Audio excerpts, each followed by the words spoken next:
La patria está en peligro. Madrid perece víctima de la perfidia francesa. Españoles, acudid a salvarla. El pueblo, abandonado a su suerte después de la doble abdicación de los reyes Carlos IV y su hijo Fernando VII a favor de Napoleón, se rebela contra el invasor de España y usurpador de su corona. La mecha de la insurrección se extiende rápidamente y los levantamientos contra los franceses corren como la pólvora de un pueblo a otro, de una ciudad a otra, hasta generalizarse en todo el país. La insurrección española constituye el primer movimiento de liberación nacional que surge en Europa para librarse del yugo de Napoleón y de sus afanes imperialistas. El alzamiento popular que desautoriza y desobedece a las instituciones tradicionales produce un vacío de poder que es ocupado de forma espontánea primero por juntas locales y después por juntas provinciales.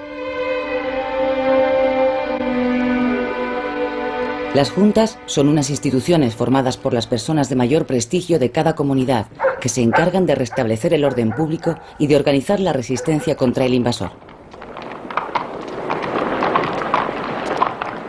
La agresión exterior provoca de forma espontánea un sentimiento de unidad y de cohesión entre todos los españoles. Así, en el otoño de 1808 se reúnen en Aranjuez delegados de todas las juntas para elegir una junta central que en nombre del rey Fernando VII, retenido por Napoleón en Francia, asume el poder en la España no ocupada. Su misión fundamental es la de coordinar la marcha de la guerra contra los franceses.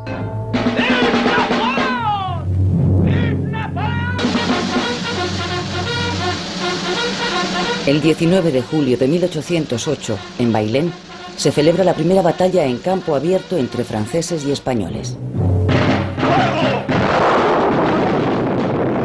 Los ejércitos franceses cuentan en España con algo más de 100.000 soldados divididos en varios cuerpos. Su objetivo, según el plan trazado por Napoleón, es ocupar rápidamente todo el país. El encargado de invadir Andalucía, el general Dupont, es el que se enfrenta en Bailén a las tropas españolas mandadas por el general Castaños. Después de 3 días de combate, la victoria española es aplastante. Mueren más de 2.000 soldados franceses y cerca de 20.000 son hechos prisioneros. Esta es la primera derrota que sufre el ejército de Napoleón, que hasta entonces se había paseado invencible por toda Europa. Todos sus planes para la ocupación del país se desmoronan. Su hermano, José Bonaparte, el nuevo rey de España impuesto por él, que había llegado a Madrid la víspera, tiene que retirarse precipitadamente con el ejército francés hacia Vitoria. El levantamiento popular ha hecho fracasar, de momento, los sueños imperiales napoleónicos. En noviembre de 1808, Napoleón en persona llega a España al frente de un gran ejército de 250.000 soldados con la intención de ocupar militarmente todo el país y de situar a su hermano definitivamente en el trono. En Burgos despliega a sus tropas por toda la península y él personalmente se dirige hacia Madrid. ¿Podemos comenzar, Sire?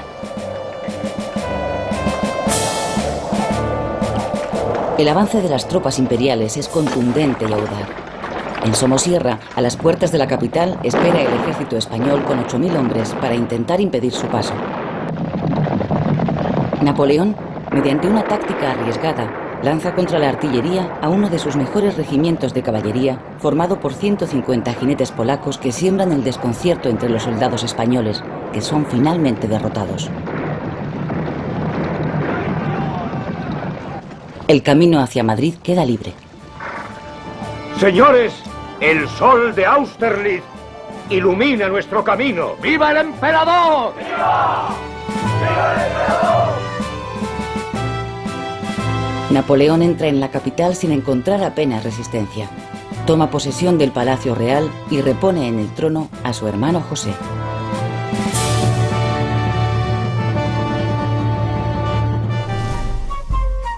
El avance de los ejércitos napoleónicos es imparable. Solo algunas ciudades, como Gerona y Zaragoza, se oponen heroicamente a la ocupación francesa. Los zaragozanos, a las órdenes del general Palafox, resisten durante 2 meses el asedio de un ejército de 50.000 soldados. La mitad de la población muere en el empeño. Más obstinada es la resistencia de Gerona, donde el general Álvarez de Castro, al mando de 6.000 hombres, aguanta un asedio de 6 meses. La participación en el levantamiento de todo el pueblo, incluidos ancianos, mujeres y niños, convierte la lucha en una guerra total.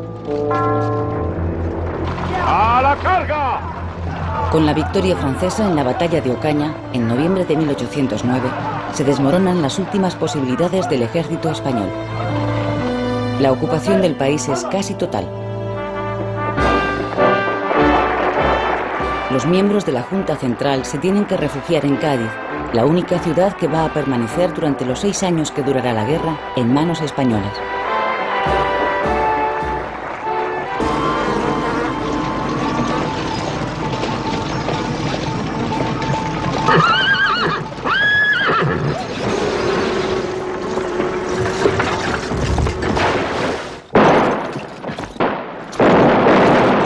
Tras la derrota y el desmoronamiento del ejército español, la resistencia patriótica recurre para hacer frente al dominio aplastante de Napoleón a una nueva modalidad de guerra no convencional, la guerra de guerrillas.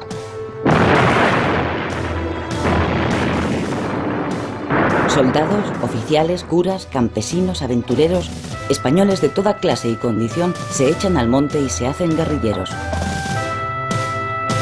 Algunos comienzan a ser populares entre sus paisanos, como el campesino Francisco Espoz y Mina en Navarra, el cura Merino en Burgos o el carbonero Juan Martín, más conocido como el Empecinado en toda la zona central. Los guerrilleros se dedican a hostigar y sabotear a las tropas francesas, valiéndose del conocimiento del terreno, de la solidaridad del pueblo y del efecto sorpresa. ¡Seguidme! Es tanta la inseguridad que producen en el enemigo que Napoleón se ve obligado a mantener en España durante toda la guerra a 300.000 soldados. Así y todo, los franceses que dominan las ciudades son incapaces, a pesar de la feroz represión, de hacerse con el control del campo. En enero de 1809, el nuevo rey José I, hermano de Napoleón, se establece por fin en la corte de Madrid.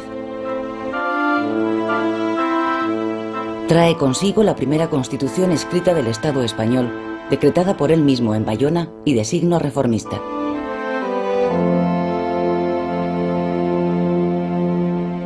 Cuando comienza su reinado tiene 41 años, es el primogénito de los Bonaparte, es un hombre culto y trae fama de ser buen gobernante.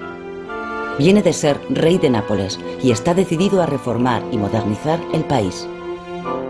Primer decreto, abolición de los derechos feudales. Segundo, supresión del Tribunal de la Inquisición. Tercer decreto, reducción de las órdenes religiosas. Cuarto, abolición de las barreras arancelarias en el interior de España. ¡Zas, zas, zas! Este hombre es Voltaire a caballo, lo digo yo. Napoleón I. Para gobernar, José I se rodea de un amplio grupo de españoles que ven en el nuevo monarca el camino para la regeneración del país. Son los afrancesados. Sí, juro. Muchos de ellos son funcionarios que después de jurar fidelidad al nuevo rey, continúan en sus puestos. Otros son intelectuales, políticos y militares de talante ilustrado y reformista que colaboran libremente con el rey impuesto por Napoleón porque lo consideran un mal menor comparado con los beneficios que puede suponer para el país. Acosados por los franceses, los miembros de la Junta Central se refugian en la isla de León, en San Fernando de Cádiz. Un lugar rodeado de agua y prácticamente inexpugnable para un ejército sin flota. Cádiz es en estos momentos una ciudad sitiada, defendida desde el mar por barcos ingleses y llena de refugiados. A la floreciente burguesía cosmopolita de la ciudad se han sumado funcionarios, médicos, abogados, clérigos, comerciantes, intelectuales de toda España, que hacen de Cádiz el centro político y cultural de la resistencia patriótica. Como los afrancesados, los liberales quieren tener una constitución que les sirva para reformar y modernizar el país y además para legitimar al gobierno nacido de la insurrección. El 4 de agosto de 1810 da comienzo la historia del parlamentarismo español y una auténtica revolución legislativa. Aprueban la libertad de imprenta, decretan la abolición de la tortura y la de todos los privilegios feudales y comienzan a elaborar el proyecto de una constitución que es aprobada después de un año de debates en marzo de 1812. A lo largo de cerca de 400 artículos, la Constitución establece que la forma de gobierno de España es la monarquía parlamentaria. Reconoce a Fernando VII como rey constitucional, declara a la religión católica como la única de los españoles y suprime la Inquisición.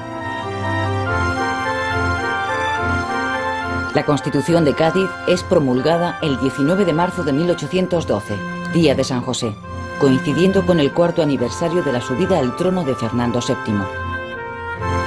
Por este motivo, el pueblo gaditano la bautiza como la Pepa. ¡Viva la Pepa!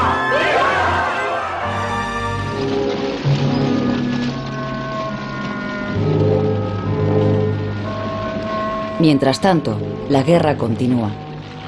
La larga duración del conflicto, cerca de 6 años, sumada a su carácter de guerra total donde todo el pueblo, incluidos mujeres, ancianos y niños, se enfrenta al ejército napoleónico, produce en ambos bandos episodios de crueldad inaudita.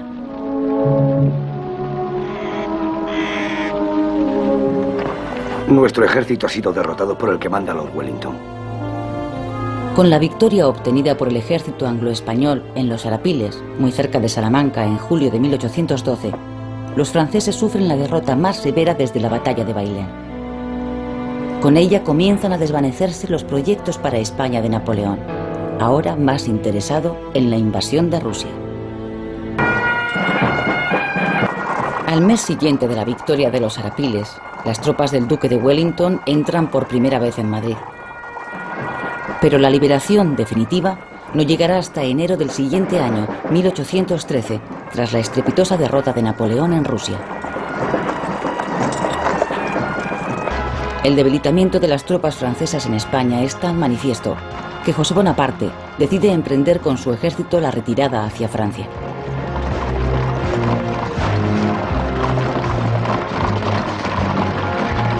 Napoleón se ve obligado a reconocer a Fernando VII como rey de España. Mis ejércitos abandonan España. El reinado de mi hermano ha concluido. Comienza el tuyo. La paz entre las dos naciones se firma en diciembre de 1813, en el Palacio de Balançay, donde el rey español había permanecido retenido durante toda la guerra.